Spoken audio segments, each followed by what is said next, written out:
Buenos días, me presento, mi nombre es Rosalba Durán, yo soy profesora de filosofía y dedicada a la bioética desde hace más de 20 años. Tuve la fortuna de estar en el primer Congreso Mundial de Bioética, que fue hace 16 años, y también me ha acompañado la fortuna porque el doctor Lacadena, yo creo que es el único que puede presumir de haber asistido a todos los congresos, este que es el 9º. Bueno, yo humildemente me declaro subcampeona porque solamente he dejado de asistir a 2 y los 2 por problemas familiares. Entonces eso indica muy bien cómo nosotras las mujeres también en la academia tenemos una dificultad más grande que nuestros colegas hombres. Como la doctora Elkebir no ha podido asistir por un problema personal, entonces afortunadamente tenemos todavía mucho más espacio para el diálogo más que para el debate, porque aquí lo que hemos observado durante todos estos días es ese intercambio de ideas, esa valoración desde diferentes ángulos que nos permite enriquecer nuestra mirada y que precisamente es el tema de la bioética, que la bioética no solamente agrupa a todas las ciencias llamadas exactas, yo prefiero llamarlas exactas que duras, porque precisamente una filósofa de Estados Unidos señala cómo el de hablar de duro y blando respecto a la diferenciación de las ciencias también tiene una implicación demasiado peyorativa y demasiado también sexualizada. Entonces, abrimos el debate. Muy bien, muy bien, sí.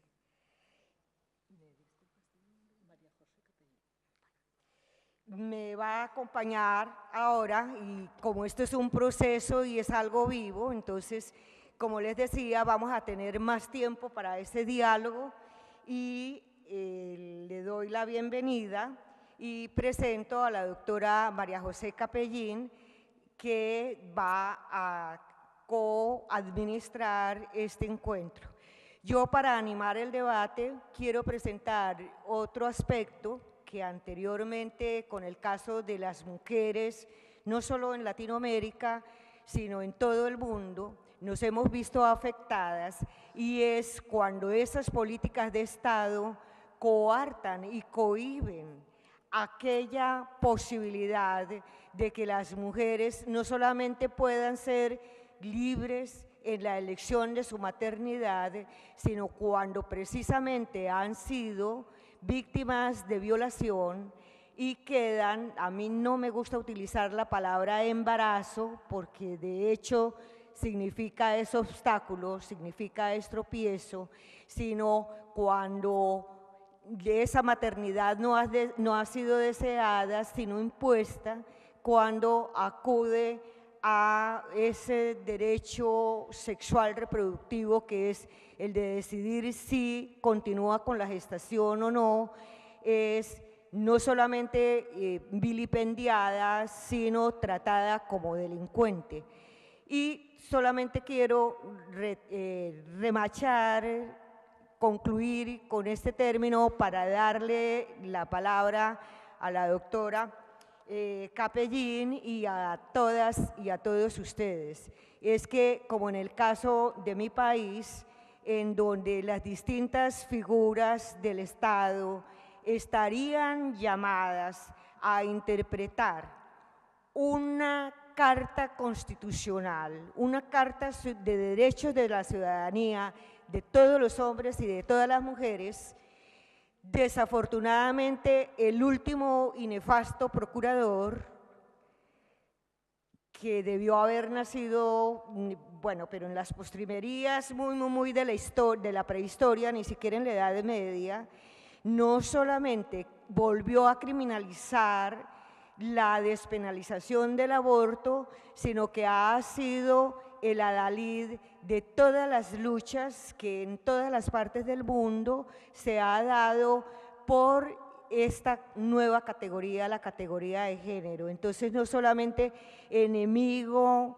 del derecho a las mujeres de interrumpir o no su gestación, sino enemigo de la unión de las parejas del mismo sexo, homosexuales, y ni se diga la posibilidad de adoptar niños o niñas por parte de estas parejas, hombres o mujeres que están en una relación de pareja con su compañero o su compañera del mismo sexo, con el agravante que en nuestros países y particularmente del país del que vengo, entonces se le priva la posibilidad a ese niño o a esa niña de tener un hogar, porque ha sido muy buena la intervención de la compañera, y es que si la categoría de género ha introducido algo, es precisamente la visualización de la diferencia, y dentro de esa visualización de la diferencia, el reconocimiento de los derechos igualitarios a todas las personas, hombres, mujeres, hombres gay, o mujeres lesbianas o gay, transexuales, de que ninguno o ninguna pueda ser tratado ante la ley ni ante la sociedad de una manera discriminatoria. Dejo ahí ese punto para animar a la audiencia. Y doctora Capellín, buenos días, tiene usted la palabra. Bueno, esto es lo más parecido a esto, es un atraco que yo he vivido en una incidencia. De todas formas, agradezco a Marcelo, no sé si lo agradezco por si acaso huye, pero me agradezco la oportunidad y quiero agradecerle a lo más, que es una larguísima trayectoria de enorme empatía y sensibilidad con el movimiento feminista, con el movimiento de mujeres en esta ciudad y en general con los temas que nos atañen.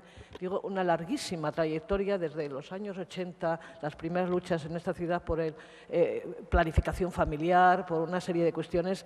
Estuvo Marcelo Palacios allí y fue de las personas receptivas, de los varones receptivos a muchos de nuestros discursos, y siempre ha mostrado esta sensibilidad, y este congreso quizá es una muestra de ello. Por eso, le perdono el asalto, porque es que ha sido cuestión de un minuto, cuando parecer ha tenido un problema de salud ponente, se ha quedado sin ponente.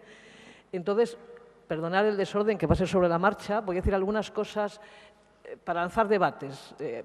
Tengo aquí algunas antiguas alumnas y saben que a mí me gusta el tema de generar debate, incluso las que no son alumnas y me conocen, bien sea del movimiento feminista o de cualquier otro espacio de temas sociales donde yo me muevo. Temas a debatir o temas sobre los que avanzar. En cualquier congreso y en este mucho más, es decir, hay espacios o, digamos, esta mañana el ponente anterior creo que hablaba del público comprometido que está en este congreso, que termina que haya personas que estamos muy implicadas en este asunto y otras que lo ven con una mayor neutralidad o se acercan a él por primera vez, etcétera. Entonces, creo que hay tres temas o tres espacios o tres niveles de análisis. Analizar las causas del fenómeno, abordar las consecuencias y luego hacer estrategias de futuro. En el análisis de las causas, que se han mencionado muchas, yo quiero plantear que tenemos que avanzar algo más. O sea, tenemos un discurso en ocasiones, y voy a hablar, estoy aquí como parte del movimiento feminista, de los, digamos, de los muchos feminismos y de las variedades, etcétera, y aquí hay muchas compañeras que podrían estar el mismo título que yo, a las que lanzo el debate. Hay que avanzar en el análisis de las causas. No vale el patriarcado como respuesta, porque el patriarcado es un sistema proteico y que ocupa todas partes, está en todos los países.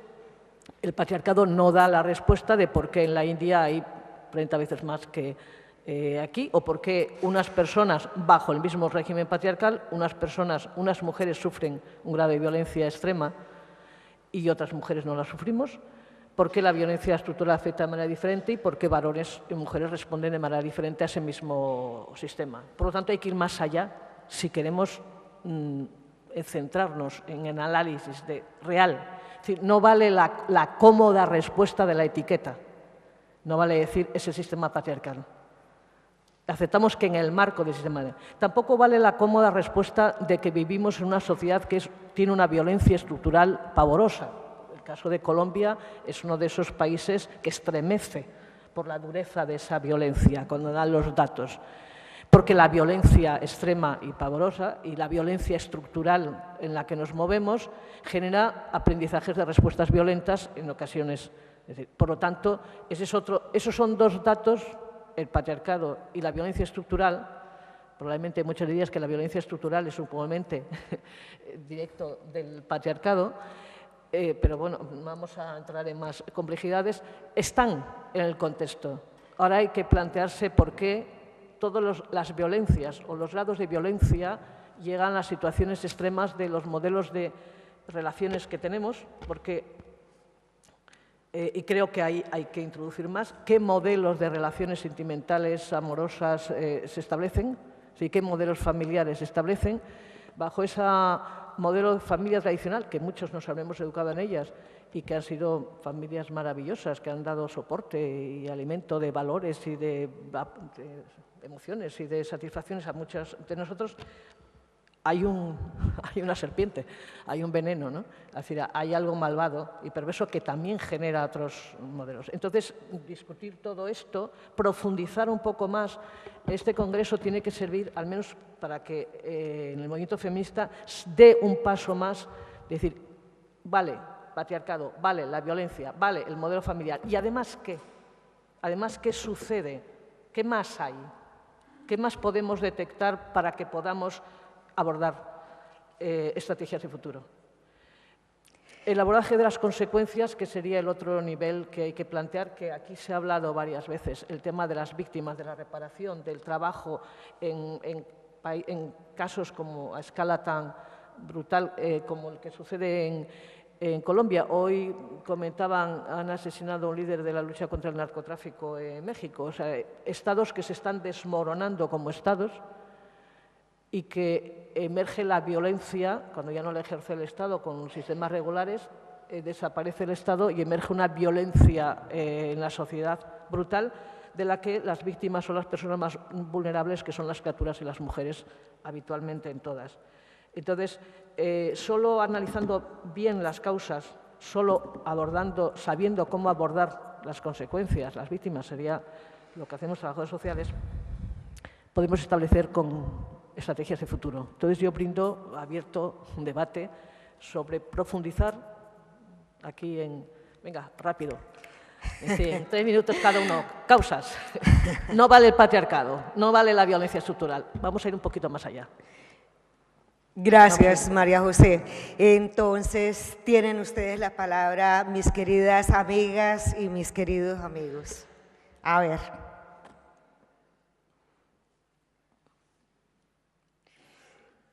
Sí, allí, por favor. Le escuchamos. ¿Me podría, doña María José, es que no leo bien su nombre? No se le escucha, más cerca del micrófono. Es que no sé si han dado ustedes cuenta que la acústica es bastante mala, pero en fin, intentaremos mejorarla. Tampoco se oye. Ahora sí te oigo. Ahora se oye. Sí. Ahora Mi nombre, María José Capellín. Yo quisiera preguntarle a doña María José si me hiciera el favor de decirme cuál es el porcentaje del Producto Interior Bruto que en Colombia se destina a la educación. Bueno, no lo sé. Se está equivocando. Sí. Se está equivocando de interlocutora. Sí. De pronto, no sé, María José. Sí. Es que es aberrante y es precisamente una de las cosas que ahora con el nuevo acuerdo se quería cambiar. Y es que en este momento el ingreso bruto, el PIB dedicado a la guerra está ocupando el 35% del presupuesto nacional. Mantener tan solo a un soldado regular en la guerra cuesta aproximadamente unos 150.000 euros al año. y la fuerza militar regular en el país es una de las más grandes. Pienso que después del ejército de Estados Unidos sería el ejército más grande, pasa del 1.000.000 de integrantes regulares, aparte de los chicos generalmente campesinos y de la clase obrera, que son los que prestan el servicio militar.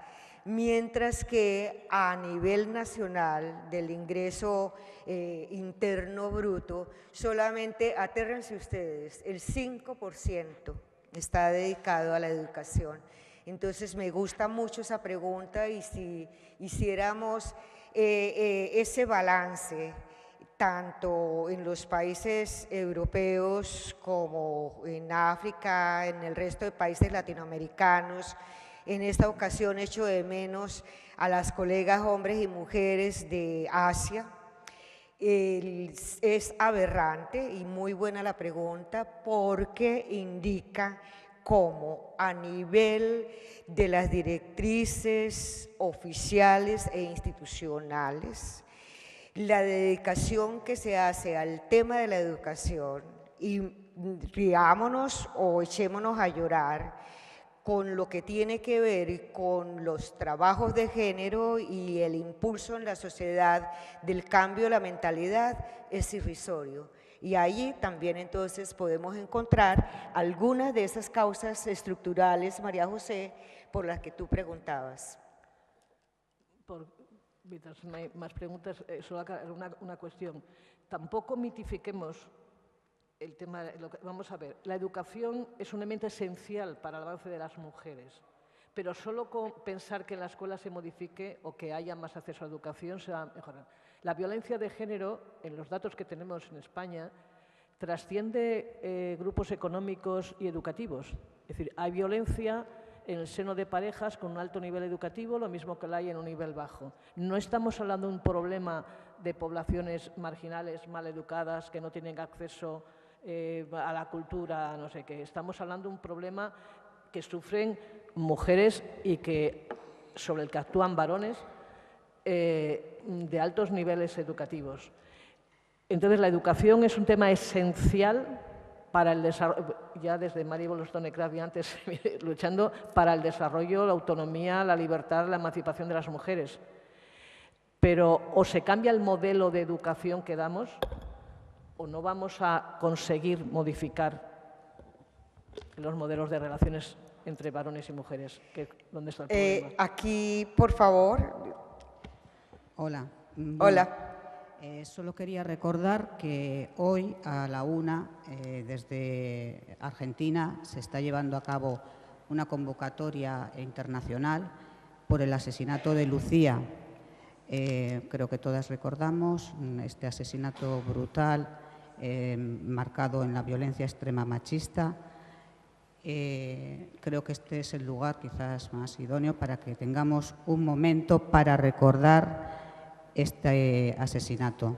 Entonces, solo quiero hacer un llamamiento a que hagamos un momento, por lo menos, de reflexión sobre este asesinato que se enmarca en el mismo género de violencias machistas que estamos tratando en este Congreso.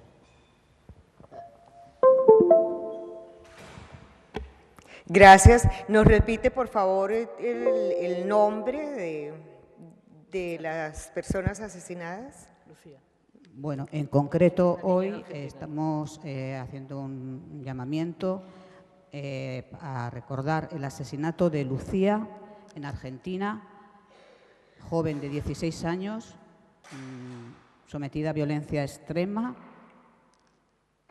y que en este día en Argentina se está llevando a cabo lo que se denomina un apagón femenino, con movilizaciones, y que está siendo seguido actualmente, por lo que vemos en las redes, por países como Inglaterra, Bruselas, en España distintas comunidades, y que va a haber llamamientos y movilizaciones de distinta índole, como concentraciones, por ejemplo, aquí en Gijón a las 8 de la tarde y en muchas otras provincias y comunidades. Entonces, solamente quiero recordar bueno, este suceso tan terrible. Muchas gracias. Y en ese sentido, el comunicado. Un aplauso, por Dios. La nota que leía inicialmente el doctor Vergel sobre el pronunciamiento oficial de este Congreso Mundial de Bioética, que lleva este nombre, el de las violencias contra las mujeres, el mensaje de solidaridad que estamos enviando a las mujeres argentinas en ese combate contra dicha violencia, manifestándoles nuestro apoyo a las acciones que han convocado para el día de hoy. Esta lucha es la lucha por los derechos humanos y es la lucha por los derechos de la vida. Entonces, ese es un pronunciamiento que en el día de hoy hemos terminado de sacar. Doctor Palacios. No, bueno, simplemente reafirmar lo que acaba de decir la profesora Rosalba, que ya hace una hora y media ha salido este comunicado informando también de que podría leerse a través del streaming que estamos realizando en la página web de la CIVI, de manera que puede llegar a todos los lugares, a la Argentina y a todos los lugares de la tierra que quieran visualizarlo. Muchas gracias por el interés que se manifiesta, porque creo que pone claramente en evidencia que hay una conformidad total en esta protesta generalizada de apoyo a la lucha contra la violencia, en este caso de las mujeres argentinas. Muchísimas gracias. Gracias, doctor. Bueno, porque ahora que tenemos tiempo, hay tanto silencio. Por favor.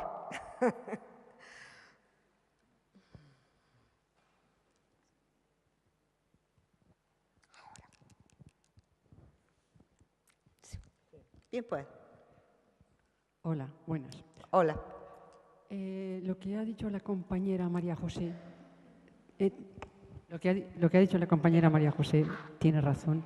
Ella dice que estaba buscando causas para la violencia hacia las mujeres y hacia la violencia de género. Ella dice que el patriarcado no es la respuesta total y absoluta. Que no, dices que el patriarcado no es la respuesta total absoluta. Puedes tener razón porque basamos en la educación y, como ha dicho el compañero de antes, la educación empieza en el núcleo familiar, porque la escuela para mí instruye, pero la educación empieza, que es distinto a la instrucción, empieza en la familia, en la estructura familiar que tiene esa niña o ese niño. Pero hay unos factores en la sociedad que nos están inculcando a que toda la persona que no es igual, que piensa igual que tú, que no es igual que tú, se rechace. No pensamos en los demás y entonces en la forma de pensar, que pueden pensar distinto. Y eso es una equivocación. Porque cuando tú hablas con una persona que piensa distinto que a ti, te da unos valores, puedes aprender unos valores nuevos, puedes aprender unos conocimientos nuevos. Inconscientemente, la sociedad, yo pienso que nos está haciendo rechazar ese cambio de opinión y odiar a las personas que son distintas. Y eso puede ser, para mí, si no me equivoco, una de las causas que hace que genere más violencia. No lo sé, es una opinión. Gracias. Vamos a hacer una ronda. Por favor.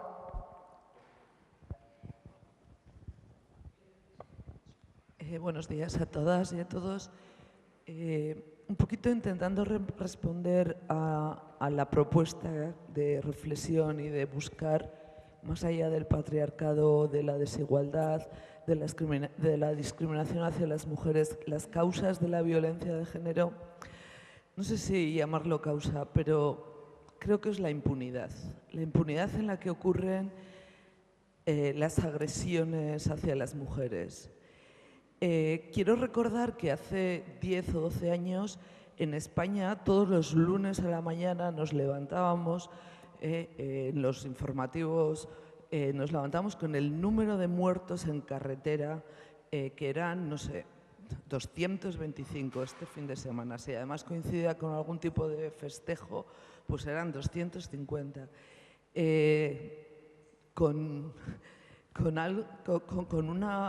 Fue cuestión de Estado y se tomaron una serie de medidas claras y evidentes de controlar la velocidad, bueno, de poner multas. O sea, había una impunidad en los conductores y conductoras de no cumplir las normas de tráfico. Se ha llegado a reducir a un 70% las muertes en accidente de tráfico. Sí que es verdad que esto es mucho más complejo. No voy a ir a esa simplicidad de que, bueno, pero creo que la impunidad en la que ocurren las agresiones sexuales. Ayer mi hija por la mañana, que sabe que estoy aquí, me dice, pues hoy estoy contenta con el patriarcado. Digo, ¿qué te ha pasado? Me dice, pues que iba en el metro de Madrid y alguien me ha tocado el culo. Y digo, ¿no le has dado una hostia? Me dice, iba rodeada de gente, echa una mirada asesina, pero no. Entonces es la impunidad, desde agresiones de un nivel a una violencia extrema. Entonces yo creo que hay que atajar la impunidad y eso es a través de jueces, fiscales, estas unidades que se han formado en los cuerpos policiales de familia, no sé cómo se llama, UFEM o UMEN o algo así, pero que no están en todas las provincias, no están en todas las localidades. Yo creo que la impunidad en la que ocurren. Antes de ayer, el profesor, o el doctor Miguel Lorente nos hacía un gráfico muy claro de 600.000 denuncias, no era en un año, no sé cuántas intervenciones judiciales, pero 23.000 condenas, era como no llegaba a un 5%. Entonces, no sé si por ahí. Gemma. Perdón, voy a aprovechar que estoy aquí al lado. Se oye bien, ¿no? Bueno, Sí. nosotros venimos del País Vasco, donde hemos sufrido la violencia terrorista desde muy cerca y desde hace muchos años, y la conocemos bien. Nosotros trabajamos en el Departamento de Educación y cuando oímos hablar de educación, de verdad que hacemos todo lo que está en nuestra mano, tanto con formación a profesorado como intervenciones en las aulas, con diseños de materiales.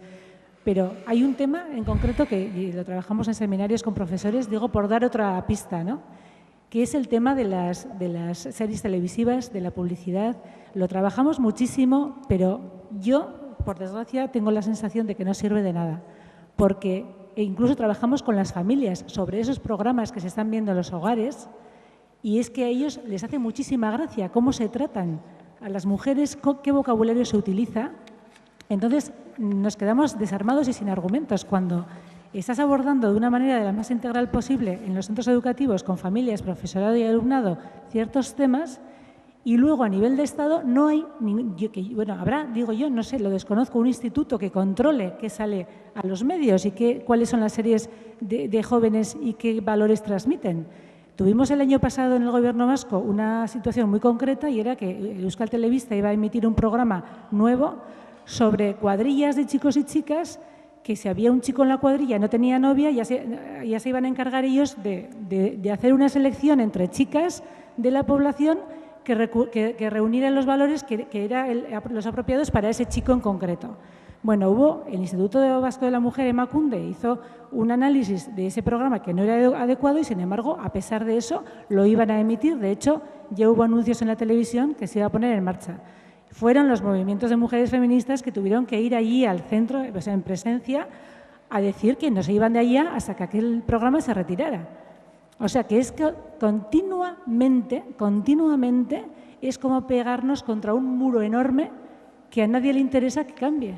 Entonces, es una sensación un poco, yo no quiero ser pesimista, seguimos trabajando ahí, pero son muros y son medios que los chavales utilizan muchísimo, por no hablar de lo que están utilizando en Internet y cómo están recurriendo a la pornografía para ver cómo son las relaciones sexuales. Bueno, de eso también habría que hablar, ¿no? Bueno, sin más, era por añadir otro aspecto que en nuestro día a día es importante. Muchas gracias. Gemma. Sí, no sé si Sí, buenos días. Bueno, allí primero y después, por favor. Sí, buenos días. No sé si me escucha porque la acústica aquí es bastante deficiente. Sí. Bueno, la pregunta... Acerque más el micrófono, sí, por favor. acerco más. La pregunta, yo he venido sobre todo a aprender, estoy escuchando, y la pregunta, yo estaba escuchando a la doctora Capellín, creo que es apellida, ¿no? Interesado por si existe algún estudio o alguna experiencia, algún estudio serio desde el punto de vista clínico. O sea, yo quiero decir que todos los problemas son más complejos de lo que parece. Yo estaba escuchándola a usted hace un momento y estaba muy interesado en su línea de exposición porque creo que la realidad es poliédrica, no es lineal, y a veces las cosas las vemos muy desde la superficie. Es tan complejo que a veces tardamos mucho tiempo en encontrar las causas, ¿no? Y en aras de esa solución que sea efectiva, ¿qué experiencias, desde el punto de vista clínico, las posibles causas? Y como el curso, digamos, la conferencia es bioética, la pregunta es un poco, en realidad porque yo tengo alguna respuesta al respecto, pero bueno, ¿qué relación tiene la ética, no tanto el género, sino la ética y la educación ética en la violencia actual, del modelo cultural actual de nuestra sociedad? Desde el punto de vista clínico, no ideológico, no político, ningún otro aspecto, solamente desde el punto de vista científico-técnico, que es, digamos, un poco el análisis que a mí más me interesa. Gracias. Perdón, allí... Bueno, entonces aquí primero, a ver, ¿dónde está? Gema, levántate para que te puedan ver. Gema, porque es que si no... Digo porque es que es la primera que... Bien, y luego... aquí la compañera. Bueno, lo primero decir que el tema es muy complejo, las causas son muchas. Podemos empezar simplemente hablando de la desigualdad y la discriminación como causas, ¿no? Dentro de la división que hubo del trabajo y de los ámbitos y de quién tenía el poder de definir lo que eran los valores y el modelo que tenía que seguir el hombre y el modelo que tenía que seguir la mujer. Esto hoy lo vemos todavía mucho, ¿no? Entonces, el hombre se considera con posibilidad de recurrir a la violencia cuando ve que la mujer no se somete al modelo que decide, ¿no? Lo hemos visto cuando han estado contándonos el trabajo con las mujeres jóvenes, cómo iban incorporando, subiendo en escalones a través de las tácticas para conseguir que se ajustara al modelo y tienen la posibilidad del recurso a la violencia. Vemos cuando agrede a una mujer un maltratador o la asesina, cómo o lo anuncia o se enorgullece de ello muchas veces porque está respondiendo a su modelo de ser varón, ¿no?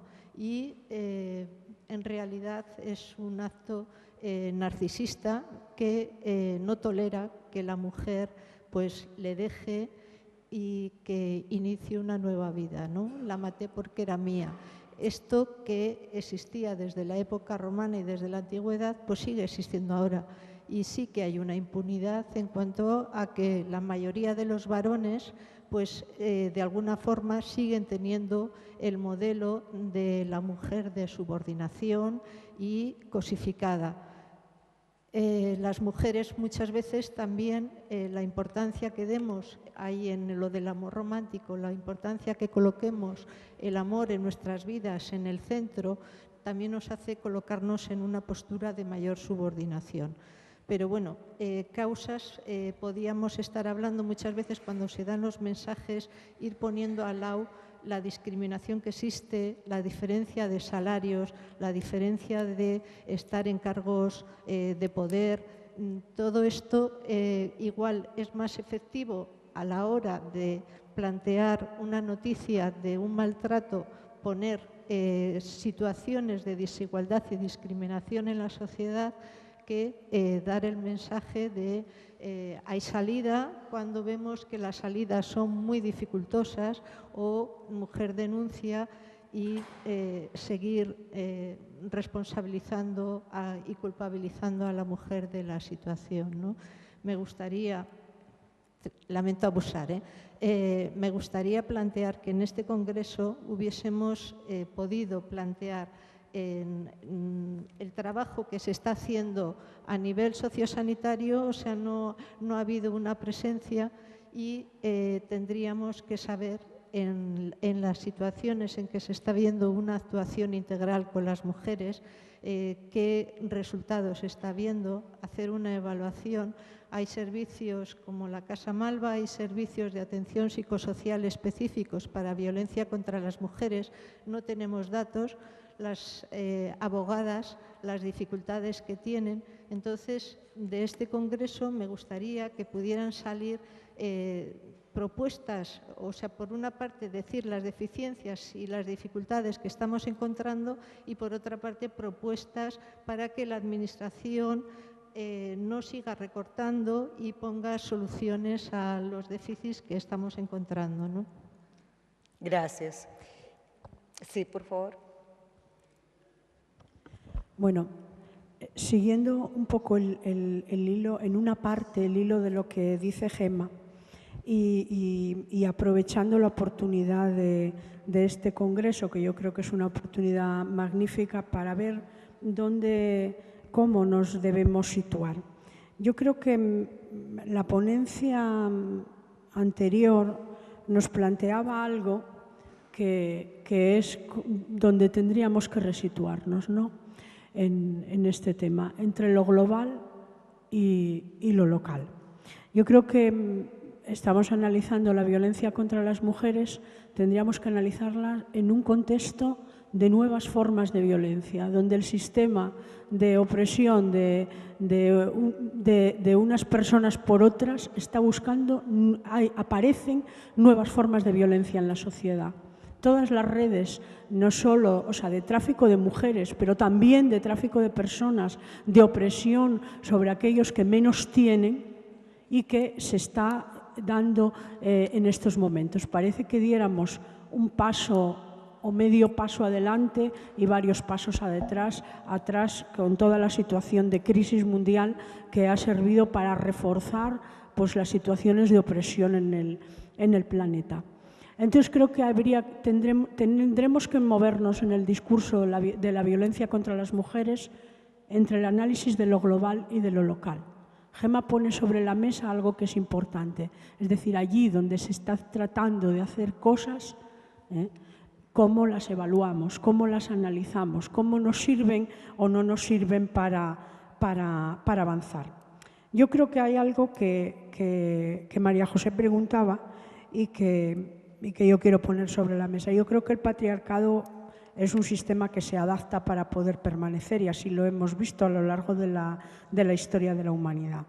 Y el tema está en que analicemos cuáles son en estos momentos los signos de adaptación del patriarcado a una nueva situación mundial donde han cambiado un montón de cosas.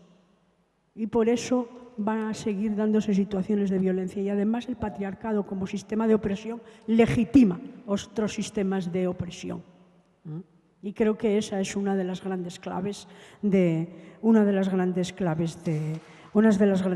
del tema. Así que creo que el Congreso sí que nos sirve, puesto que además aquí hay personas de muchos lugares del mundo, para hacer ese discurso, es decir, ese discurso de lo global que trataba de ponernos la ponente anterior, Agni, sobre la mesa, y el discurso de lo local, de la necesidad de analizar, de conocer lo que se hace, para qué sirve en cada lugar donde se está haciendo algo. Y yo creo que esa es la dinámica en la que tendríamos que movernos, pero de aquí tendría que salir pues en la misma línea que nos solidarizamos con el acto de las mujeres argentinas, un mensaje global, ya que la sociedad de bioética es una sociedad internacional en la cual el posicionamiento de las mujeres es contra la violencia de las mujeres y contra los sistemas que permiten que haya situaciones de violencia extrema, no solo a través de la guerra, sino a través de las muchísimas muertes que se producen en el mundo en estos momentos por violencia, y todos los sistemas que facilitan que se dé y propician que se dé esa situación de violencia. Un tema que salía y que creo que también que el Congreso tendría que definirse con claridad, que aparecía en una de las ponencias de ayer, era el tema de la trata de las mujeres, como se titulaba la ponencia Esclavitud del siglo XXI. Yo creo que esos temas tendríamos que al menos sacar como conclusiones de este Congreso. Perdón, tenemos ya solo 5 minutos, entonces, ¿cuántas manos hay levantadas? Quienes no hayan hablado, perdón, doctor, sí. Sí, se me escucha, sí. Yo creo que una de las causas principales de que exista violencia contra las mujeres y en general violencia en términos globales son las relaciones de poder que históricamente la humanidad viene estableciendo. Con la famosa afirmación de la supervivencia del más fuerte, del mejor preparado, el más capacitado, hemos venido construyendo sociedades en lo que se prima es eso, las relaciones de poder, y al final el poder es la desigualdad en su estado más puro. Las mujeres han sido objeto de atrocidades desde los primeros tiempos, y una de las cosas que yo creo que no se trató en el Congreso y que es súper importante es el tema de la prostitución. Las mujeres han venido siendo muy rentables a lo largo de la historia porque nos hemos traducido como mercancía y como materia prima explotable. Generamos muchísimos beneficios. Ahora estamos viendo pues, los vientres de alquiler, ya no solo con la prostitución, que es un tema que es tremendamente preocupante, y a mí me preocupa y me enfada el que desde el movimiento feminista haya voces que estén a favor de la regularización de la prostitución y se acogen y justifican en la libertad de que cada uno, o cada una en este caso, haga con su cuerpo lo que quiera.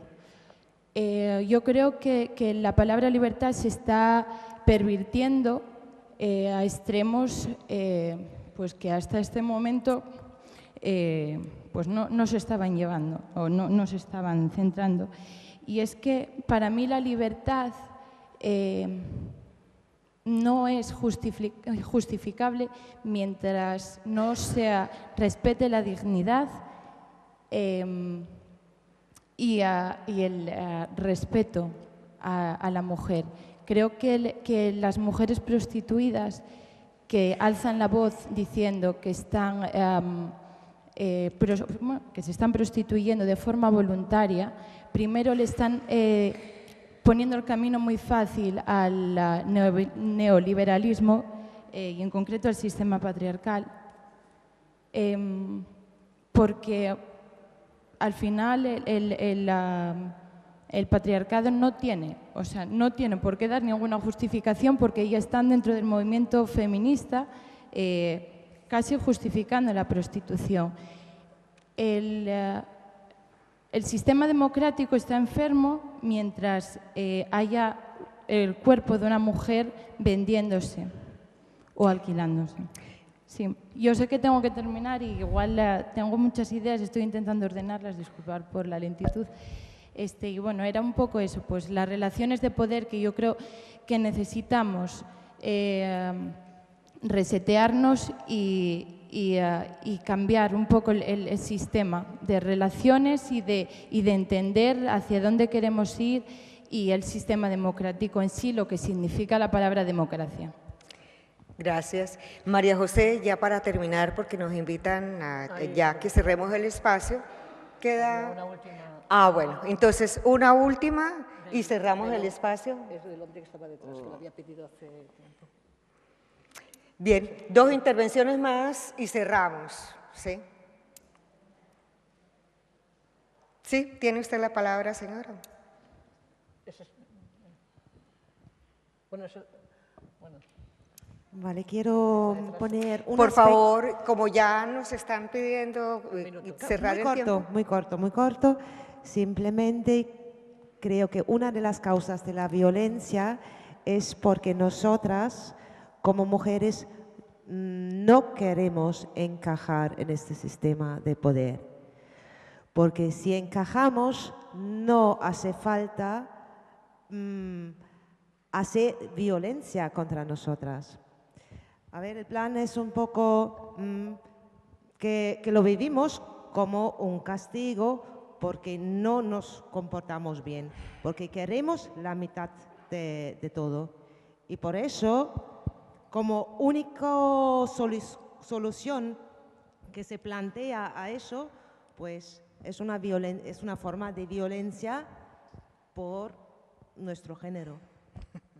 Por favor, Muy señor. rápidamente. Sí, por favor. Cuando llegue a los 2 minutos me para usted, señora Presidenta. Ah, yo lo hago muy bien. Sí. Gracias.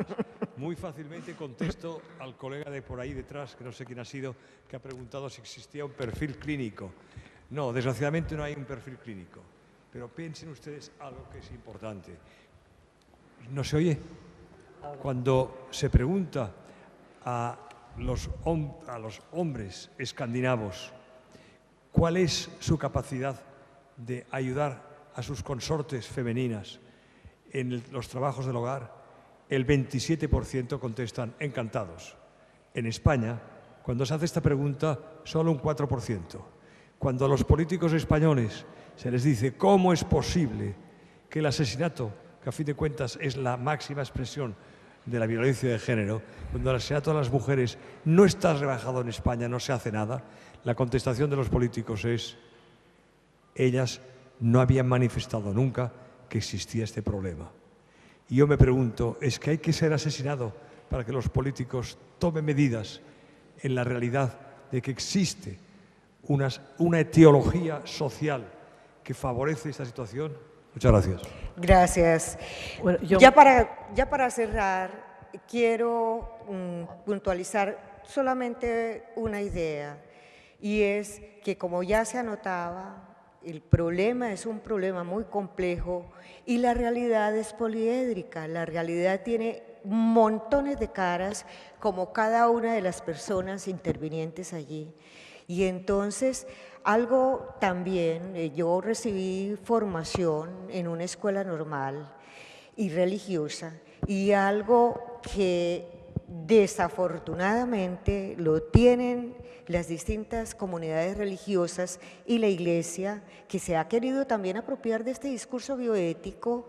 Hay integrantes valiosísimos que son miembros, son no integrantes de la Sociedad Internacional de Bioética y de su comité científico, pero lo que es a nivel pastoral, entre comillas, están metidos dentro de la bioética precisamente para cortar todas estas voces distintas que aquí se han escuchado.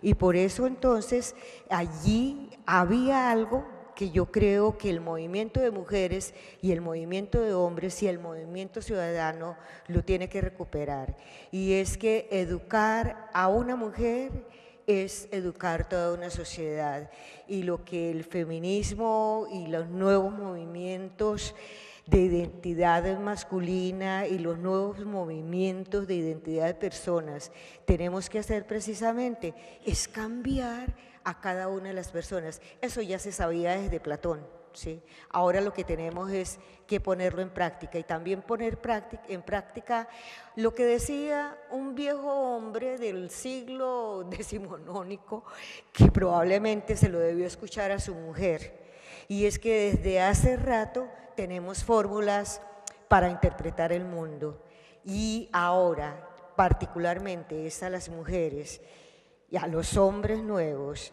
y al feminismo el que le corresponde transformar esta realidad. Bueno, seguramente Jenny Marx se lo contaría a Carlos. Muy rápidamente, yo no trato de contestar porque lo que dejamos es abierta cosa, pero aclarar algunas cosas. Por ejemplo, ese 4%, ese 27% escandinavo. En Escandinavia, es decir, en Suecia, Noruega, hay más asesinatos de mujeres que en España. Es decir, no nos equivoquemos sobre la dimensión del fenómeno o qué países supuestamente tienen libertades. La proporción es brutalmente más alta, es decir, el grado de violencia es brutalmente mayor. Entonces, por eso planteaba antes que tenemos que analizar en cada sitio, en eso recojo lo que decía Dulce, lo local y lo así. A mí me parece muy importante ese tema que planteabas, porque hablamos de educación, pero es que la gente se educa, se socializa en más espacios que en la escuela. A mí me ha llamado profundamente la atención, y no se ha discutido, y el movimiento feminista no se ha posicionado, el peso de la serie de vampiros entre los adolescentes. Y mira que Vampiro como modelo ya es el colmen de la desigualdad, chupar la sangre al personal. Es decir, no lo hace ni el capitalismo más salvaje. Es decir, el modelo vampiros y las chicas que mueren para parecerse al vampiro, o las sombras de Grey, un modelo de relación sadomasoquista que ha sido venta total. Y no voy a entrar en el debate de la prostitución, pero a mí me irrita profundamente que el movimiento feminista no haya tenido capacidad de conmoverse ni de decir nada sobre 900.000 mujeres inmigrantes trabajando en servicio doméstico sin condiciones laborales reconocidas, haciendo los cuidados que nos corresponderían a las mujeres españolas de clases medias, y conozco en mi mundo, yo misma, es decir, profesoras, políticas, funcionarias administrativas, en fin, gente que teníamos 2 salarios en casa para cuidar a nuestros mayores o a nuestros menores, sin tener en cuenta que esas 900.000 mujeres dejaron a sus mayores y a sus menores a 10.000 kilómetros de aquí. Eso no ha llevado a que el movimiento feminista hiciera la más mínima reflexión sobre esa transferencia de trabajo o de cuidados. Me irrita que nos preocupen solo unas áreas, el velo, la prostitución, y no las otras áreas donde colaboramos activamente a establecer 2 categorías de mujeres con derechos de ciudadanía diferentes. No ha habido una movilización feminista con el tema de la retirada de la sanidad, de los derechos sanitarios o de los derechos, o el hecho de que la inmigración no tuviera voto. Nosotras, que llevamos 200 años peleando con el voto, aceptamos que en Europa haya 15 millones de personas sin voto y ni parpadeo. Entonces la desigualdad entra por muchos más aspectos y la diferencia y la violencia estructural entra por muchos más sitios. Y quizá nos tendríamos que ampliar un poquito no sé. Y solo un minuto, vamos, o 15 segundos para contestar a un tema que me parece absolutamente sugerente, el tema de la ética. Yo apuesto porque la ética del cuidado que se ha caracterizado o que ha caracterizado a las mujeres sea la ética que se imponga en el mundo, la ética del cuidado. Hay un feminismo que plantea, y tiene total derecho, el tema de la igualdad entre varones y mujeres. En todo caso, que los varones se igualen a las mujeres, que la ética del cuidado, que tiene una larga tradición, es decir, que compone la compasión y la corresponsabilidad del mundo, que es la ética de la vida, sea la ética que se imponga. Y en ese sentido, uno de los temas que también tiene el feminismo que plantearse con muchas cosas es el riesgo, o sea, cómo conectamos el derecho de defensa de las mujeres con el Estado de Derecho y las libertades. La tendencia a censurar, prohibir, bienestar es muy fuerte en cualquier reformista. ¿Cómo conseguimos equilibrar eso cuando tenemos el enemigo ahí? Es un tema muy difícil y no lo vamos a resolver en este congreso, pero al menos abrir reflexiones sobre ello me parece importante. Y yo apuesto por la ética del cuidado como modelo de relaciones entre hombres y mujeres. Muchas gracias. Hacemos un último llamado. Y es que, así como nos queda mucho por hablar, nos queda mucho por cambiar. Y es a cada una y a cada uno de nosotros quienes tenemos que poner ya en acción nuestra manera de pensar. Hacemos un llamamiento a los siguientes ponentes, que son el doctor Maurice Dooley y doña Jay Vaughan, quienes nos van a ilustrar sobre la última parte de este programa, que va a tratar sobre la violencia contra las mujeres, es violencia contra los niños y niñas nacidos o en el embarazo. Muchas gracias.